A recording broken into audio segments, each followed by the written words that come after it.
तो अब ये 60 आदमी मैदान में उतर जाते हैं और इनके सामने होता है 60,000 का जर्रार लश्कर, जो पूरे हथियारों से लैस होता है। और ये 60 होते हैं, इनके पास भी हथियार होते हैं, लेकिन उनके मुकाबले में कम हथियार होते हैं। अब क्या ये जंग जीत पाते हैं जो 60 ये शख्स होते हैं? और आखिर ये शख्स हैं कौन जो ये 60 शख्स होते हैं जो 60,000 के मुकाबले में मैदान में आते हैं? तो इसकी बात पूरी तफसील से इस वीडियो में होगी, तो इस वीडियो में आखिर तक बने रहें। अस्सलाम वालेकुम नाज़रीन, उम्मीद है कि आप सब खैरियत से होंगे। आज हम एक ऐसे अजीम लड़ाई के बारे में बात करने वाले हैं कि एक तरफ तो 60 का लश्कर होता है और एक तरफ 60,000 का जर्रार लश्कर होता है।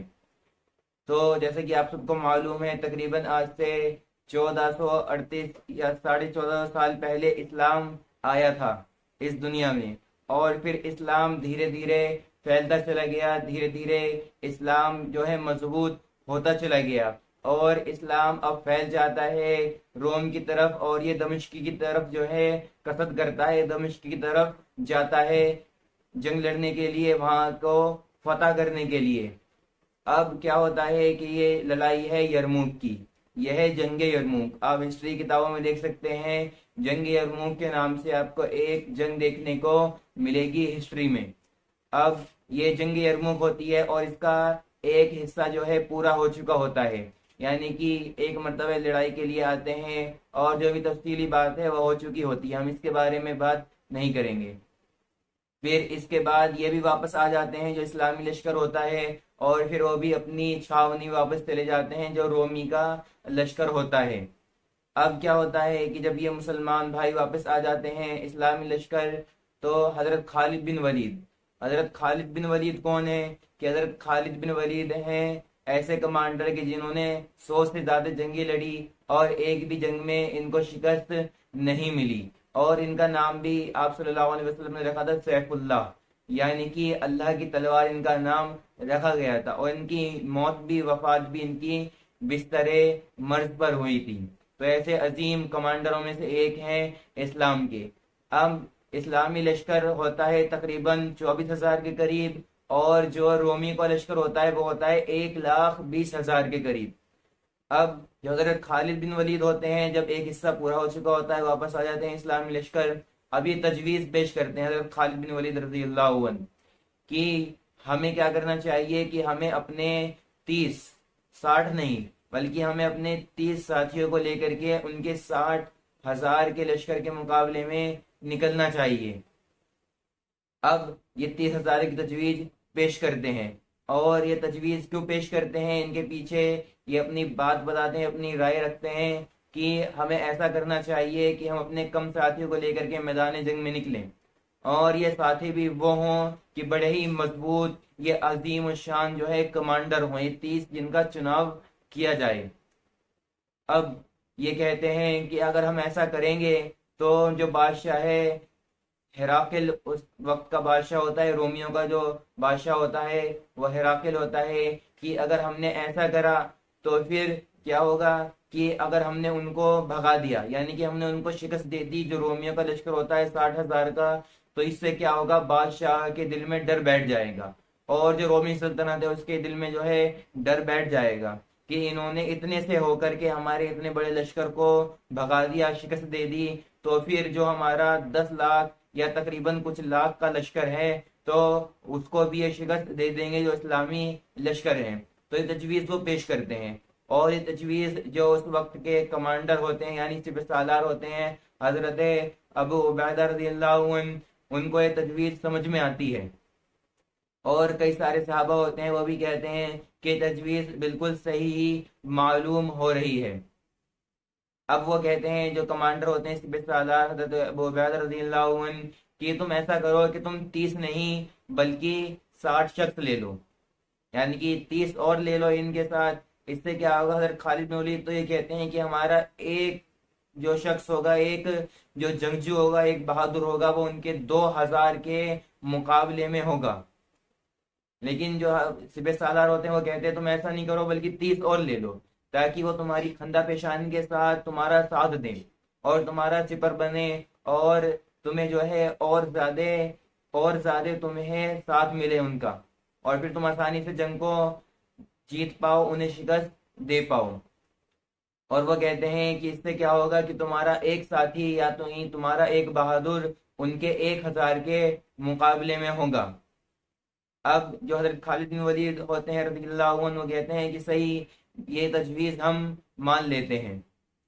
अब ये पहला मरहला होता है, यानी कि इनकी तजवीज को मान लिया जाता है और 30 के बजाय 60 इंसान इनके साथ कर दिए जाते हैं, 60 जंगजू बहादुर इनके साथ कर दिए जाते हैं। अब दूसरा मरहला ये होता है कि कौन से साथी, कौन से सहाबा चुने जाएं जो 60 हों और जो बड़ी बेहतरीन तरीके से इस लड़ाई को अंजाम दें, इस लड़ाई को जो है फतह में वो तब्दील कर दें और रोमी लश्कर को वो शिकस्त दे दें। तो हजरत खालिद बिन वलीद इनका चुनाव करते हैं। जो 60 सहाबा होते हैं वो बड़े बड़े कमांडरों का नाम लेते हैं, हजरत अबू बकर के बेटे का नाम लेते हैं, हजरत उमर बिन खत्ताब के बेटे का नाम लेते हैं, हजरत अब्बास के बेटे का नाम लेते हैं। और जो जो हजरात बदर में होते हैं, यानी कि जो हजरात ने जंगे बदर, गजवाए बदर में शिरकत की होती है, जो 313 तकरीबन तादाद बताई जाती है, तो वो उनको पुकार पुकार के कहते हैं कि कहाँ हैं वो जंगे बदर के साबिरीन, कि जिन्होंने सब्र किया और उनके लिए ये आयत नाजिल हुई कि अगर तुम एक भी होगे, यानी कि अगर तुम 100 भी होंगे, तो उनके मुकाबले में अगर 1,000 होंगे तो फिर भी अल्लाह तुम्हें फतह देगा। तो आयत उनके मुकाबले में नाजिल हुई। वो पुकार पुकार के कहते हैं कि कहाँ है वो साबिरीन। तो जंगे बदर के जो साबिरीन होते हैं और बड़े बड़े कमांडर, इस जंग के लिए वो 60 अशखास चुने जाते हैं। और जो बड़े बड़े सहाबियों के बेटे होते हैं, जो बड़े बड़े सहाबी होते हैं रज़ियल्लाहु अन्हुम, अब इसका तीसरा मरहला शुरू होता है, यानी कि ये तजवीज जो राय पेश करी थी हज़रत खालिद बिन वलीद ने, ये भी पूरी हो गई। और फिर इसका दूसरा मरहला, उन साथियों को भी चुन लिया गया। अब वो कहते हैं कि अब हम तीसरी ये चीज पेश करें कि जंग लड़ी कैसे जाए, यानी कि जंग जो है वो हम 60 ही हैं और वो मुकाबले हमारे 60,000 हैं। तो फिर हम इस जंग को फतह में कैसे बदले और उनको कैसे हम खदेड़ दें, कैसे हम उनको शिकस्त दे करके भगा दें। तो हजरत खालिद बिन वलीद रज़ियल्लाहु अन्हु कहते हैं कि देखो, उन 60 से कहते हैं खिताब कर कर कि देखो, तुम उनके मुकाबले में, एक के मुकाबले में तुम उनके 1,000 हो, यानी कि अगर उनका 1,000 है तो तुम एक उनका मुकाबला आसानी से कर सकते हो, क्योंकि तुम्हारे ऊपर जो है अल्लाह की मदद है, तुम तौहीद के कायल हो, तुम अल्लाह को मानने वाले हो, तुम उन साबिरीन में से हो कि जिनके लिए ये आयत नाजिल हुई थी कि अगर तुम एक होंगे और तुम्हारे मुकाबले में 100 होगा तो फिर अल्लाह तुम्हें फतह दे देगा। अब ये कहते हैं कि देखो, नेज़े नहीं लेना, जो भाले होते हैं जिनको मारा जाता है निशाने लगा के, कि वो ना लेना बल्कि तलवार लेना, कोई भी नेज़े का इस्तेमाल ना करे, क्योंकि नेज़े से क्या होता है, कभी निशाना लगता है और कभी निशाना चूक जाता है।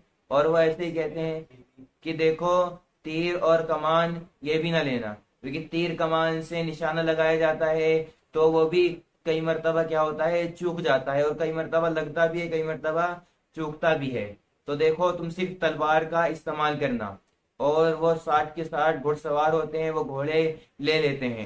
अब इसका चौथा मरहला शुरू होता है कि ये 60 शख्स जो होते हैं, ये सिर्फ इनके हाथ में तलवारें होती हैं और इसके अलावा कुछ नहीं होता।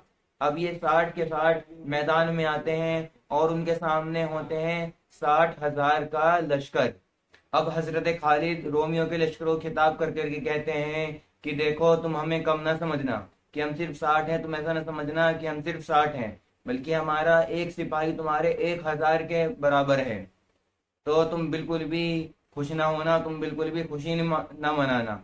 और जो रोमी लश्कर से सालार होता है, वो कहता है, हजरत खालिद बिन वलीद को कहता है मुखातब करके कि मैं तुमको बड़ा अक्लमंद समझता था, कि तुम तो बड़े बेहतरीन जंगजू थे, लेकिन तुमने ये क्या किया कि तुम सिर्फ 60 शख्स को अपने साथ लेकर के आ गए हमारे से जंग लड़ने के लिए, हालांकि हम तो 60,000 हैं, कि अगर हम तुम्हारे ऊपर हमला करते तो तुम्हारी बोटी बोटी कर देंगे। ये वो कहता है हजरत खालिद बिन वलीद को। और फिर वो अपने लश्कर को कहता है कि चलो अब इनके ऊपर हमला कर दो। तो फिर उनके ऊपर हमला कर दिया जाता है। हजरत खालिद बिन वलीद अपनी जगह मुकर्रर होते हैं और वो भी कहते हैं कि चलो आगे बढ़ो। और फिर अल्लाह अकबर के नारे के साथ जंग शुरू हो जाती है। अब क्या होता है कि हजरत खालिद बिन वलीद आगे आगे एकदम जंग लड़ने लगते हैं और फिर तलवार से अपने बेहतरीन तरीके से वार करने लगते हैं। और उधर से भी वो जो रोमी लश्कर होता है वो भी वार पे वार करने लगता है। तलवारें आपस में आती हैं, लड़ती हैं और छन छनाछन की आवाजें पूरे मैदान में जो है गूंज उठती है। और जगह जगह खून पड़ा होता है, हत्ता के खून की नदियां बहने लगती हैं। और फिर क्या होता है कि जंग जो है तूल खींचने लगती है, यानी कि जंग लंबी होने लगती है। और हजरत उबादा बिन सामिद रजी अल्लाह अन्हु अपनी रिवायत में बयान करते हैं, रिवायत करते हैं, कहते हैं कि मैंने देखा कि ये 6 अशखास थे, हजरत खालिद बिन वलीद और इनके साथ 5 शख्स और होते हैं, हजरत अब्दुल्ला बिन अब्बास, हजरत अब्दुल्ला बिन अबी बकर सिद्दीक, हजरत अब्दुल्ला बिन उमर बिन खत्ताब। और फिर 2 शख्स और होते हैं रजी अल्लाह अन्हुम सहाबी। ये 6 सहाबी होते हैं। मैं कहते हैं कि मैं देखता हूँ कि ये 6 सहाबी एकदम साथ के साथ चल रहे होते हैं और फिर ऐसे जंग लड़ रहे होते हैं कि ये पीछे नहीं हट रहे होते और ना ही ये एक दूसरे से जुदा हो रहे होते हैं। बल्कि कहते हैं, मैं अपने अल्फाज में कहता हूँ कि ये 6 के 6 शख्स जो है हाथों में हाथ डाल करके एकदम सीधी सिमत में एकदम जंग जो 60,000 का लश्कर होता है उसमें एकदम सीधे सीधे चल रहे होते हैं। और फिर ये वार पे वार करे चले जा रहे होते हैं, वार पे वार करे चले जा रहे होते हैं। और ये कहते हैं ऐसा लग रहा होता है कि मौत जो है लुक़्मे बना बना के लोगों को खा रही होती है। यानी कि ऐसा मंजर होता है कि मौत लुक़्मे बना बना कर लोगों को खा रही होती है। और फिर से यही बात होती है कि जगह जगह खून की नदियां बह रही होती है। वही अब क्या हो गया होता है कि 6 अशखास एक दूसरे का सिपर बने हुए, कवच शील्ड बने हुए होते हैं। और फिर ये क्या करते हैं कि जिसके ऊपर भी वार किया जाता है दूसरा उस वार को तुरंत रोक लेता है और उसको सामने वाले को मार गिराता है। अब ये 6 अशखास एकदम सीधे सीधे जंग में आगे बढ़ते जा रहे हैं, बढ़ते जा रहे हैं। और जो इनके 6 के अलावा और भी थे वो तो दाएं बाएं इधर उधर हो गए होते हैं। और जंग में पता नहीं चल रहा होता है कि कौन जो है इस्लामी लश्कर है, यानी कौन इस्लाम का बंदा है और कौन जो है रोमी लश्कर का बंदा है। ये एकदम पहचानना नामुमकिन सा हो गया होता है क्योंकि सबके सब इधर उधर बिखर गए होते हैं। सिर्फ ये 6 अशखास होते हैं जो बिल्कुल लश्कर की सिमत में सीधे सीधे चल रहे होते हैं और सबको मार गिरा रहे होते हैं। हत्ता के सूरज जो है शाम का वक्त आ गया होता है, सूरज ये ऐसी जंग देख करके जर्द पड़ गया होता है, यानी लाल पड़ गया होता है, सुर्ख हो जाता है एकदम। और ये सब तमाशा देखने लगता है हत्ता के आफताब गुरूब का वक्त आ पहुंचता है। और हजरत उबादा बिन सामिद कहते हैं कि मैं ये देखता हूँ कि हाशिम हजरत हाशिम रजी अल्लाह अन्हु होते हैं, वो हजरत खालिद बिन वलीद इनके साथ होते हैं। और ये हजरत खालिद बिन वलीद का सिपर बने हुए, कवच शील्ड बने हुए होते हैं। और कहते हैं हजरत उबादा बिन सामिद कि मैं इनके वार गिन रहा था और इन्होंने लगभग 20 वार करे, मैंने इनके 20 वार गिने। और इन्होंने हर वार में रोमी लश्कर के एक घोड़े को गिराया और उसके ऊपर जो सिपाही बैठा था उसको मार गिराया। अब ये दोनों हजरत हाशिम और हजरत खालिद बिन वलीद ये दोनों रोमी लश्कर का एक एक घोड़ा पकड़ते हैं और फिर से घोड़े पर सवार हो गए होते हैं। अब ये प्यादा यानी पैदल जंग लड़ रहे होते हैं। अब ये घोड़े पर सवार होके फिर से इनके जो ये 60,000 का लश्कर होता है ये अभी आधा भी नहीं बचा होता। तो ये क्या करते हैं, ये एकदम फिर से इतना जोरदार हमला करते हैं। और इधर से हजरत उबादा बिन सामिद कह रहे होते हैं कि कुत्तों अट जाओ, अब क्या कहते हैं इनका रास्ता छोड़ दो, अब ये तुम्हें खत्म कर देंगे, ये तुम्हें सफाई हस्ती से एकदम मिटा देंगे। और ऐसा ही होता है, इतना जोरदार हमला करते हैं कि ऐसा लग नहीं रहा होता कि जंग जो है आधी हो चुकी होती है, बल्कि आधे से ज्यादा जंग खत्म हो चुकी होती है। बल्कि ऐसा लगता है कि आराम से बैठे हुए हैं और जंग अभी अभी शुरू हुई है, इतना जोरदार तरीके से हमला करते हैं। अब ये बहुत आगे चले जाते हैं और जंग लगभग खत्म होने की इख्तिताम पे आ गई होती है। अब हजरत अबू उबैदा बिन जर्राह रज़ियल्लाहु अन्हु जो सिपहसालार होते हैं वो कहते हैं कि मुझे लगता है कि खालिद बिन वलीद और उसके साथी जो है शहीद हो गए हैं। अब ये और जो मुसलमान होते हैं उनको भेजते हैं कि जाओ देख करके आओ कि वो कहाँ हैं, क्या उनका हाल है। तो और जो होते हैं वो इतने जानने की कोशिश करते हैं, यानी जा ही रहे होते हैं, इतने में हजरत खालिद बिन वलीद वहां से वापस आते हैं। वापस आ रहे होते हैं, जंग पूरी इख्तिताम यानी खत्म हो चुकी होती है, और जो रोमी लश्कर वो शिकस्त खुर्दा होकर के हार करके भाग गया होता है। जो 60,000 का अजीम लश्कर था, उन्हें ये हरा देते हैं सिर्फ 60 शख्स जो होते हैं, हजरत खालिद बिन वलीद और इनके जो साथी होते हैं, ये पूरे लश्कर को हरा देते हैं। अब जब ये वापस आते हैं तो क्या होता है कि अल्लाह अकबर के नारे लग गए होते हैं, और सबके सब कलमा पढ़ने लगते हैं, अशहदु अल्ला इलाहा इल्लल्लाह व अशहदु अन्ना मुहम्मदन अब्दुहु व रसूलुहु।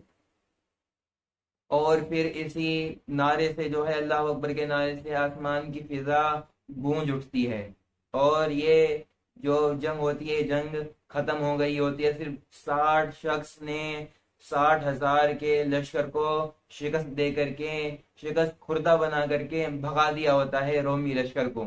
तो ये जंग थी, बल्कि ये एक मौजजाना जंग थी, ये एक करामत वाली जंग थी जो हजरत खालिद बिन वलीद ने लड़ी, और इन्होंने कभी एक भी जंग नहीं हारी। और इनकी वफात भी बिस्तर मर्ज पर हुई, ये इनकी वफात भी किसी जंग में नहीं हुई, बल्कि इनके घर पर ये वफात इन्होंने पाई। तो ये जंग यरमूक थी, इसका दूसरा हिस्सा था जो मैंने आपके सामने बताया, और ये बड़ी बेहतरीन इस्लाम की जंगों में से एक जंग थी। मिलते हैं आपसे और दूसरी वीडियो के साथ।